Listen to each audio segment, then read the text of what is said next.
How to optimize your strategy. This is what we're going to talk in this video. So if you're searching for a good strategy, but your strategy is not good enough yet, or your strategy has been working really well, but the results are getting worse. So in these cases, you're definitely at the right video. So we will discuss in this video what you can do to optimize your trading strategy or to improve it. Because many people really associate negative thoughts with optimizing. That's usually because of reasons of curve fitting or something like that. But therefore, or especially therefore, it is so important to do it the right way. So you don't do mistakes by over-optimizing, for example, and fitting it too close to the historic data. So it could only have worked in the historic when or if the market moves exactly the same formation like it did in the past. But of course, the markets don't repeat exactly the same movements. There's only patterns or something like that the markets have in common in the past and in the future as well. But they don't do the exact movements. So therefore, it's so important to not do the fault of curve fitting or over optimizing, because that will fail. Therefore, in this video, we will talk about how to do it the right way. So let's start right. If you want to optimize your strategy, you have different options what to optimize. In your strategy itself, you have, for example, the entry that you can optimize. You can, for example, add an indicator to confirm your entry before entering the market. So add another condition that has to be met before the trade is entering the market, for example. But there are different ways. Of course, you could also optimize the exit or stop loss. So for example, the stop loss, you have to really take a closer look. Maybe you are having the stop loss too far away or maybe too close that the market can't really move. When the stop loss is too far away, you leave too much, or you just have too much risk and too big losses in the case the stop loss gets hit. And maybe it's also a possibility for you to use a moving stop loss or to have certain points in your strategy where it's really defined exactly when to move the stop loss. So you cash in the profits you have already made. But of course, also here it's important to do it with the right distance. Because if you do it too close again, of course, you take away the room the trade may need to develop further. But of course, too far, too much risk. And with the exit as well, maybe you're working also with a target. Of course, your stop can be your exit, but some people also work with a target. Here you have to really take a look as well. You could use an indicator, for example, here as well, to add and to see the levels which are really relevant for your trading and where is a good level to put a target. These are the really specific parts of your strategy. Of course, there are more facts that you can influence.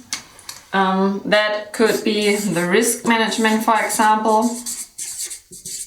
There are also different options to use the risk management for optimization.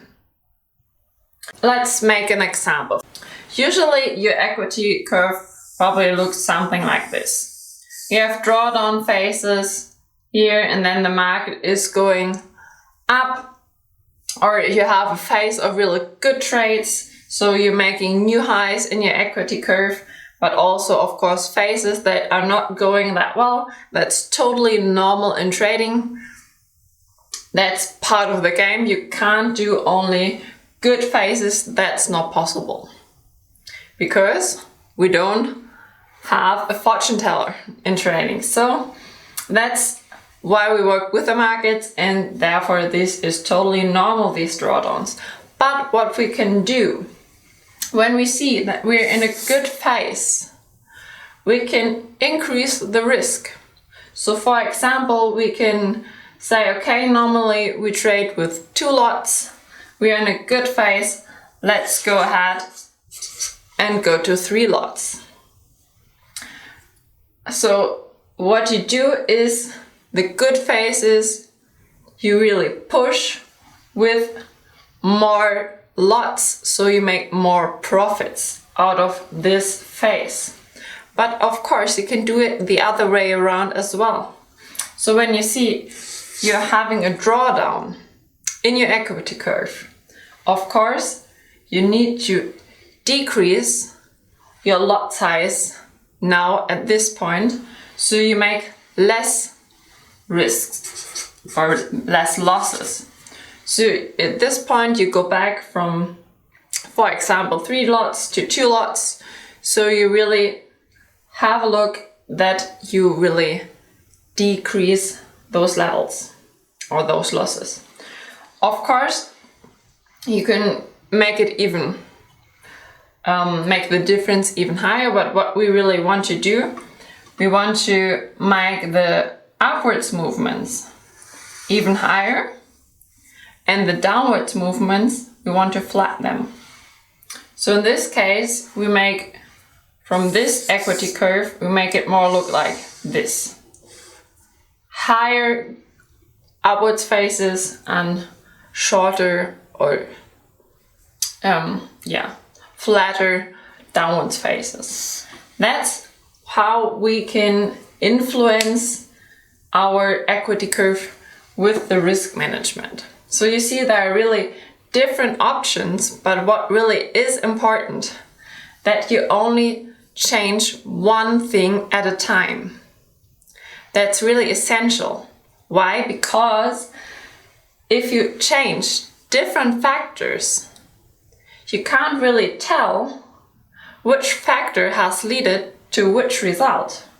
And that's essential to be able to tell if this is an optimization for a strategy.